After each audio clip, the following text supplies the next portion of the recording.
they told me, they were like, kids nowadays don't know how to dance. And I was like, what you mean? And then they start breaking out to all this. And I'm like, you know what? You're dancing from the soul. Yeah, for real though. I saw the moves. I was like, I don't know those moves, but I'm okay. I'm okay with not knowing. Literally. I was like, you're the true definition of dance like no one's watching. Hey, like, man. You know? Hey, that's them dad dances. I was hitting my own little dad dances last night too, so I ain't mad at him. All right, man, if you just tuned in, shout out to everybody tapping in with us. Reec Radio, CMVA 107.5, 103.1. We up in Huntsville. Charlotte checking in too. We appreciate you. Got my beautiful co-host, Miss Bevie. We talking about Father's Day yesterday. Shout out to all the dads, the fathers out there, man. We got one. We're going to talk to him in a second. We're going to introduce this young man to the world.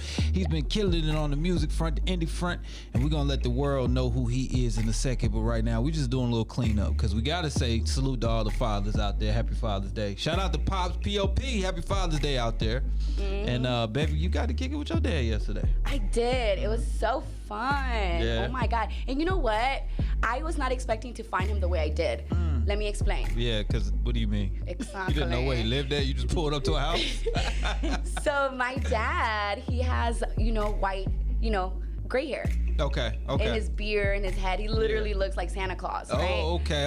I get what you're saying now. This man was ready to receive his kids because he done dyed. He had brown. I was like, Dad, like he looks so young. I was like, oh my God, he looks so handsome. It was crazy. But I missed the little, white hair. I thought it was so cute. He looked like a young Tony Montana yesterday. I saw him. So shout out to your pops, man. Happy Father's Day to all the fathers out there and the father figures and the coaches and all the people that make sure that they take care of people. That's what's up. All right, man, let's go ahead and get into the show today. Before we get started with our special guest, let's give a round of applause to the Atlanta Hawks, advancing to the Eastern Conference Finals, shutting down all the naysayers. I just like it more so because it's an underdog story. They doing their thing. Trae Young is bringing light skin back one bucket at a time. Go ahead and drop a bomb for that. That's right.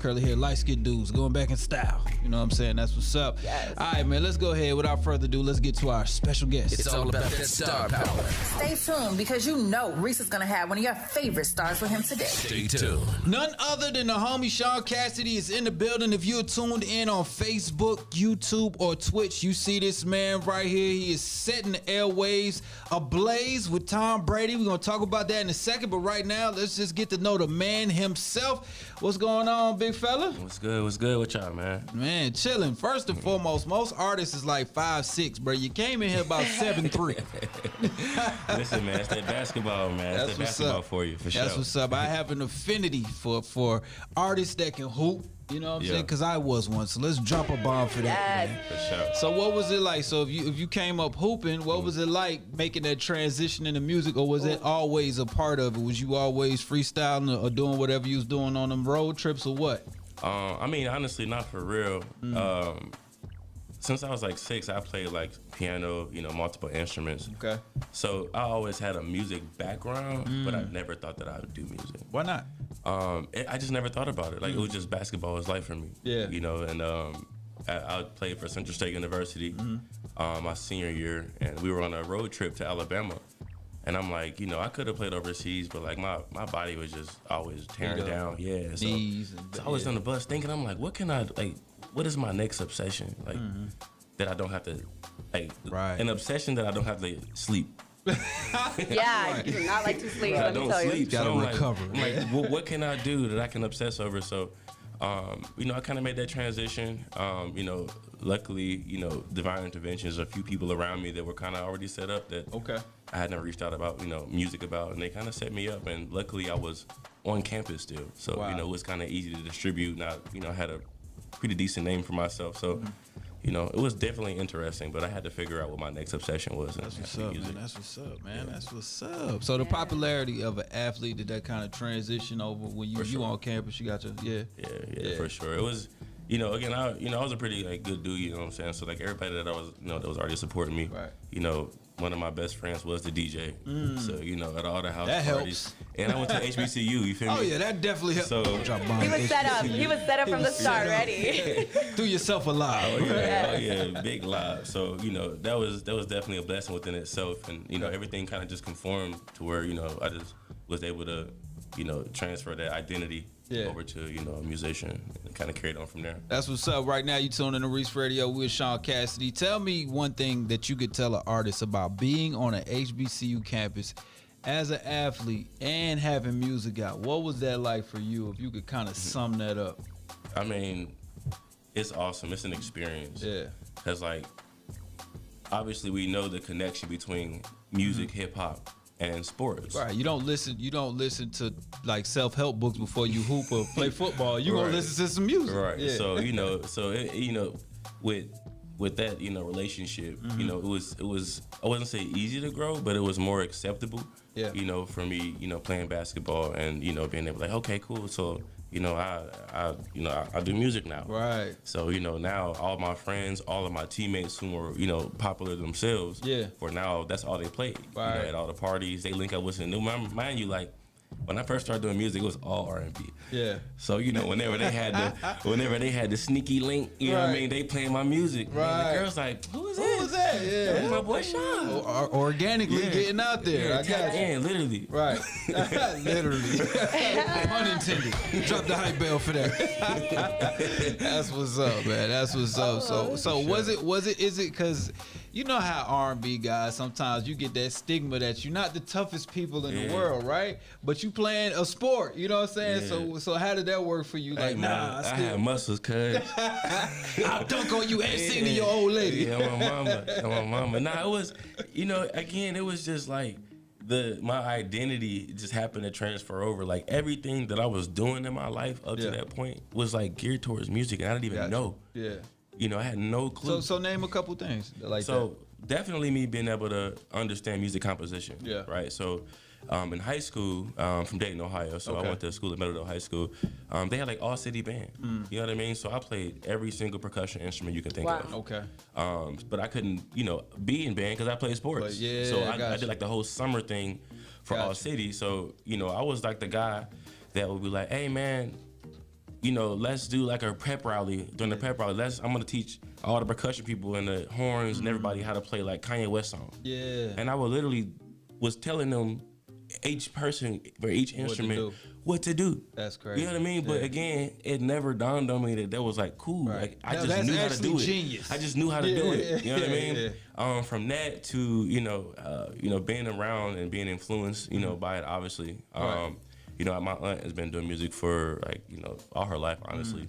And it was just having people around me that were just fearless. Yeah. To where when I kind of told them about it, it was like, well, Let's really haven't done anything that has failed, because of your exception, your obsession and your drive. So like, it kind of made me like fearless to want to go ahead and tackle it. Man. Tap in for being fearless. Let's go ahead and hit that hype bell for being fearless, man. Sure. We're with the homie Sean Cassidy right now. We talking about his musical drive. Now you transitioning from hooping in a college campus to becoming a professional musician. At what point did you know, I'm doing this, and what made you know that you were serious about it?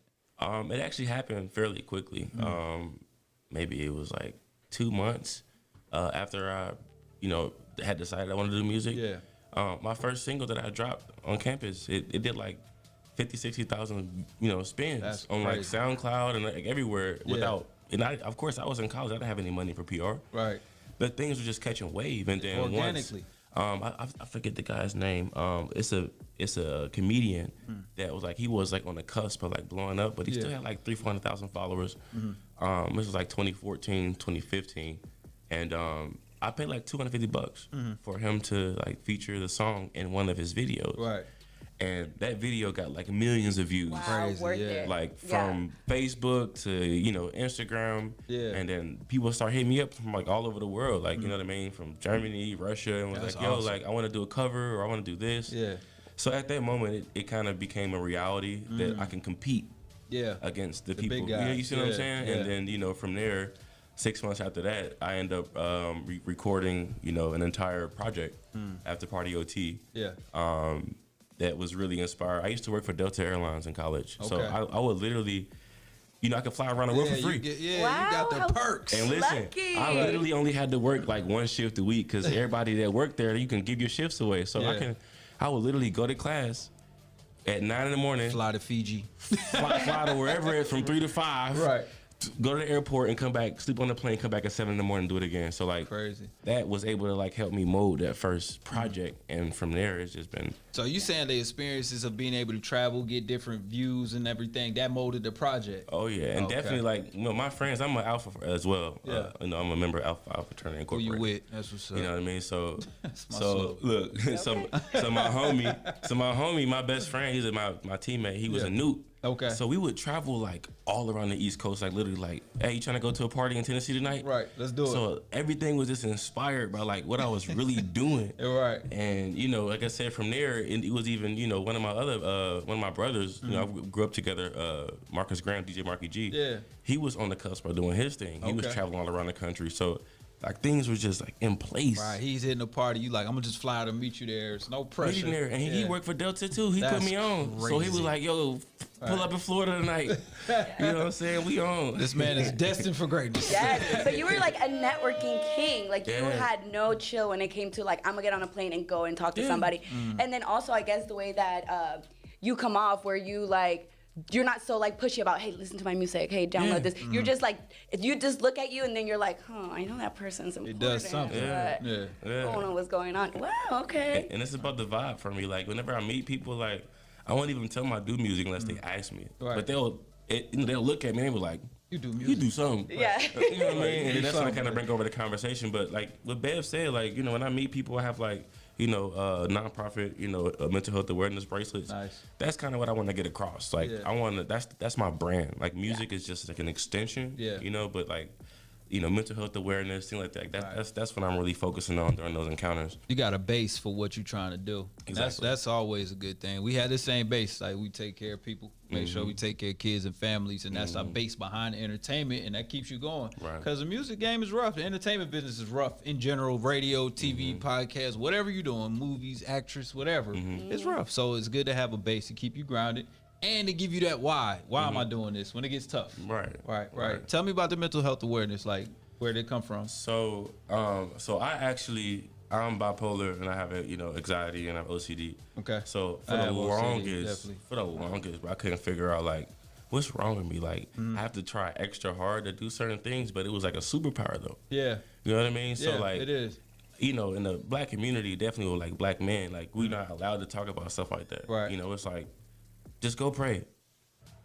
And it's like that works, but it's like it's not helping the long run. I need to talk about it, right? And then talk about it with somebody. So once I found a therapist, I was going to her for like a year before I moved to Virginia, and we just kind of broke down so many things, and I just realized like how important it is to have an outlet, but to have self-awareness. Like you can't do anything without self-awareness, and you can't use the things you're good at, or you won't even know your weaknesses, and you just like out here. Right. So like, so I was like, man, like what is a way that I can really like before I even thought about having a nonprofit, I had these bracelets.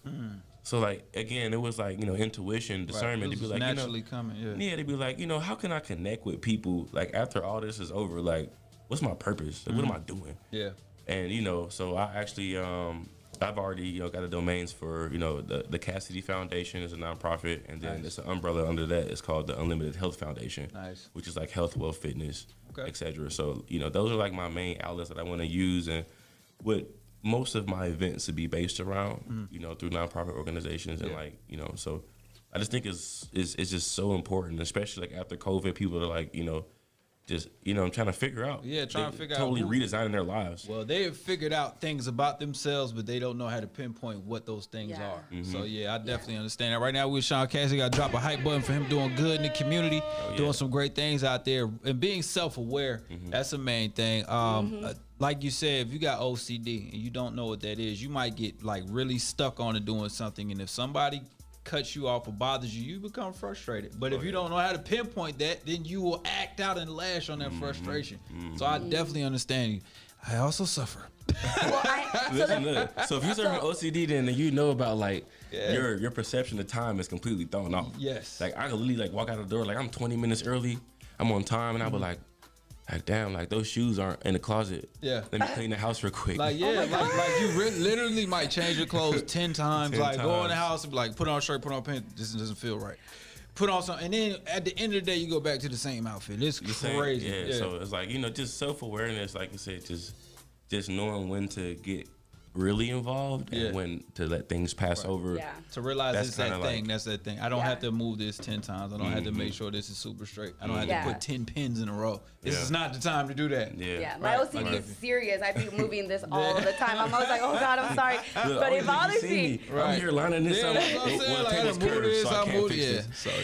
You guys are not alone. We have OCD too, okay? Right. Welcome to our lives. Yes. So let me ask you about that, because I love that you did go and seek help, So when you did, how was COVID different now that you were able to be self-aware? So how were you able to handle this moment where you were in lockdown and I mean, I'm pretty sure you're still working, but how did you handle it different than you would have if you hadn't seeked help? Well, for me, it was like, life is all about like how you react to things. So it's like, you can't worry about and stress over what you can't control. Right. That's not, you have no control or you be stressed forever. Right. So my thing was like, okay, like, well, now what? Like, what is the good? Okay, cool. Well, people are now in the house. Well, now I can reach out to them this way. Well, now I can do this. Now I can do that. And it was a time to where people had to sit at home and self-reflect. Yeah. So everything that they was running from and their outlets, work, friends, going out, those were taken, it was stripped, deprived. And for me, it was like being online. For real. It was like, all, it was like all your privileges taken away. So all your privileges taken away. So it's like, now what? Like, people are becoming very successful over COVID. Right. So it's like, over COVID, it was like, either you sink or swim. Yeah. You know what I mean? Figure it out. You gotta figure it out. And it's unfortunate that, some people had, more things to worry about, harder situations, so, I always, pray for them. Be conscious for the people that that have a rough time or were dealing with situations. You might be in an abusive situation, anything like that. But some people were able to make the best of it. Yeah, like COVID for me, like, and I don't want to sound like cliche. Like, again, like I know that COVID was like devastating for a lot of people. Right. But for me, COVID happened to be a time to where I really start making money. You know what I'm saying? And setting up money moves. Yeah. With music, instead of just looking at streams, I start writing. Tell me about it. Tell me about the writing. How do you get into somebody else's mindset to write for them? Honestly, it's just, I think I'm just crazy and delusional. That helps as a musician, I'm not gonna lie. To where, it was like, I feel like I've had so many experiences and I'm able to live through other people's experience. So even if I was with a woman, I can talk from her perspective and almost like feel like I went through what she felt on some crazy like spiritual stuff. That helps when you write. So so as I don't even listen to like a lot of music, honestly. Like, I have like my choice of music, but like really what I was doing is I'm like, okay, like how can I be valuable? Like, as long as I'm valuable, I'll always have money. So I never chase money. Gotcha. So I'm like, how can I make myself more valuable to where I have to be in the room because I'm just that valuable? And I had to figure out, like, as an artist, you're needy. What can an artist do for somebody? Yeah, that's true. But as a writer, you're needed. You need a writer in every room. Yeah. Right? You need artist development in every room. You need, music composition in every room. So I started linking up with all the producers that I knew. And I'm like, okay, cool. I'd meet up with them and, I get a beat pack from them, record like 30 songs in like 3 days, send it back to them, and we would start figuring out. And then I started meeting more people that wrote and more producers. Right. So, like, I just kind of found, like, a niche. And it was like, okay, cool. Well, like, I can build my publishing up this way, which makes me an asset now because if I get approached by a pub company, now I can say I have $100,000 worth of music. Or I'm not just like, I have my music, So that was really my thing. And I just kind of fell in love with it because as an artist, you have to have, like, an identity. Yeah.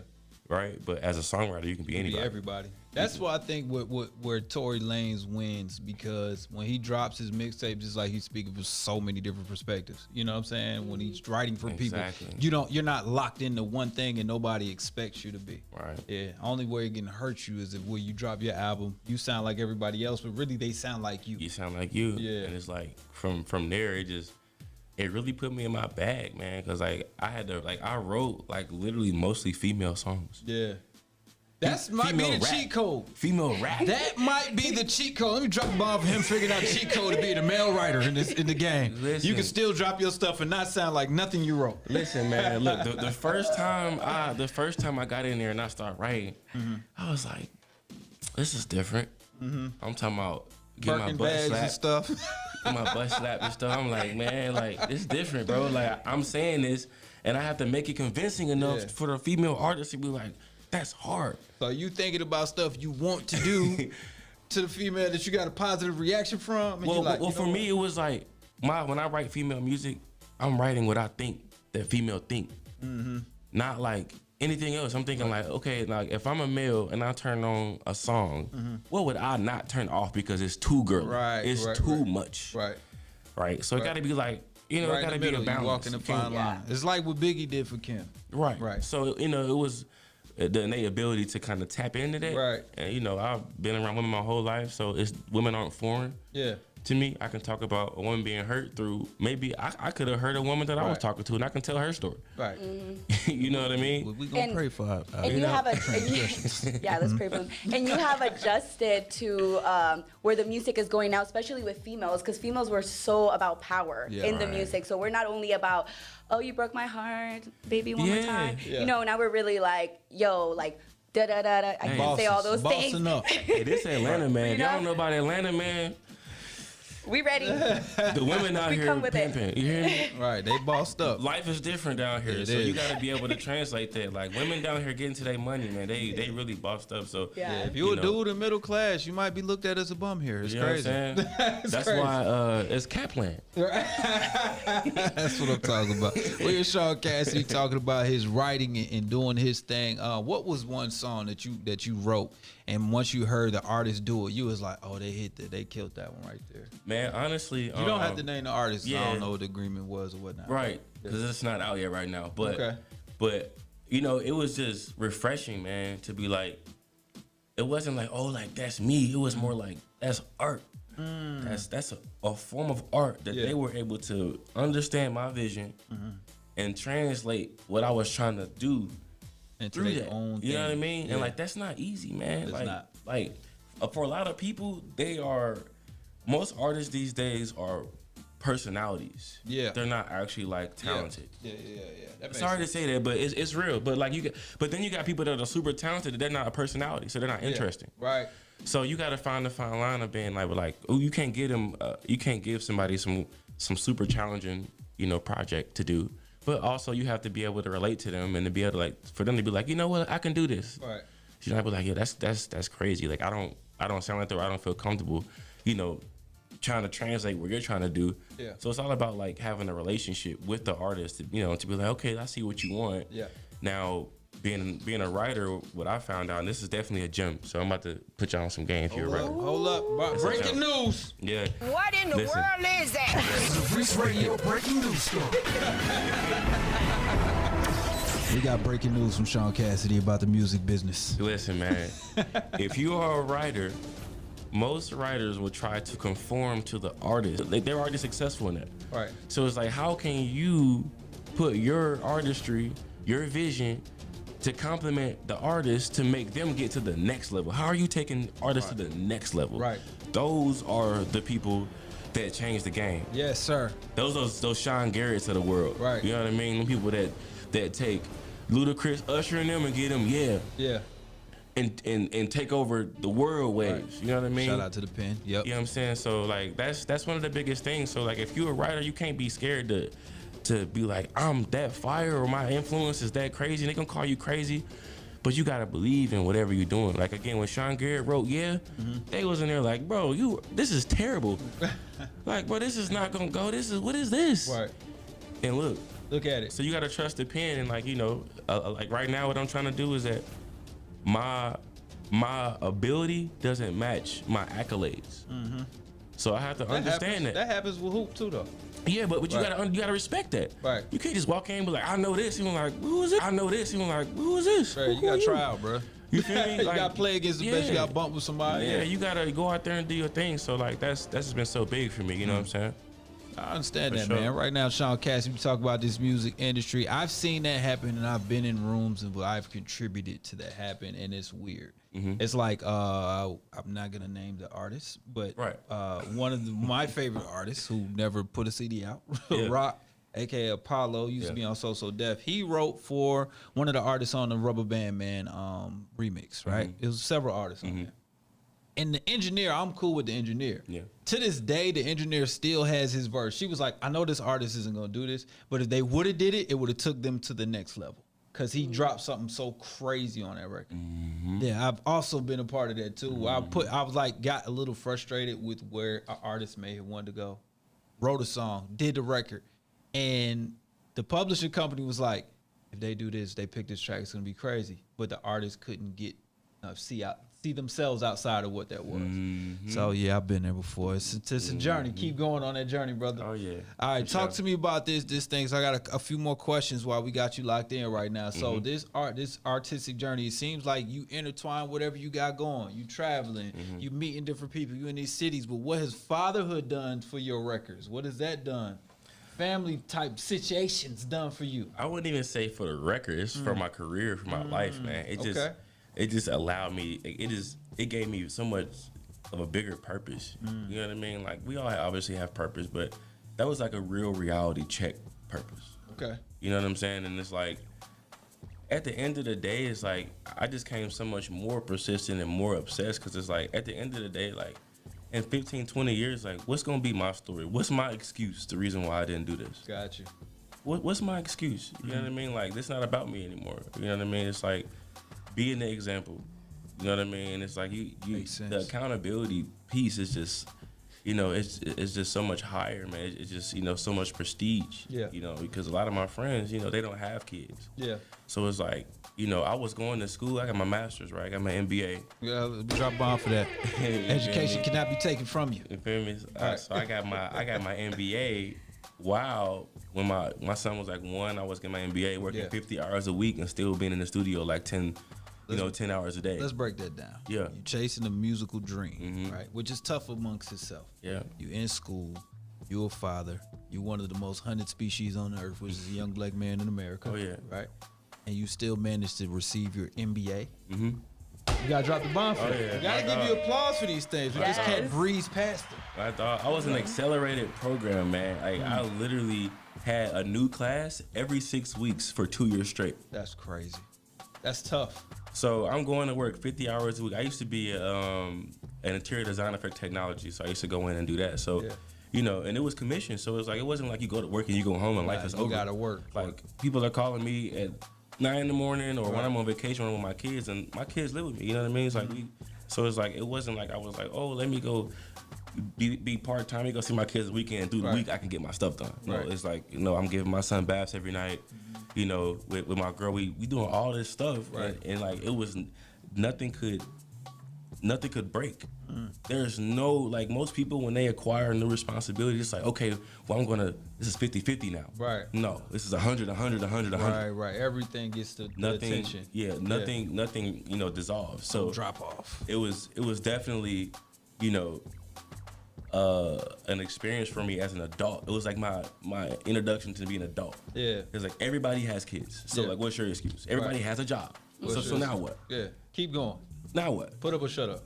Yeah. You know what I'm saying? So like for me that was like that let me know that like you can do whatever you want if it's important to you. If it's not important, it's not going to get done. It's that simple. I got you. Right now, man, we with Sean Cassidy. You being a writer and a musician, and you look at today's times with verses. If you had a verses with yourself with somebody, who would it be? Man, I'm going head with Tory Lanez, man. Okay. Oh! I was not expecting that. Man, Tory Lanez, man. Okay.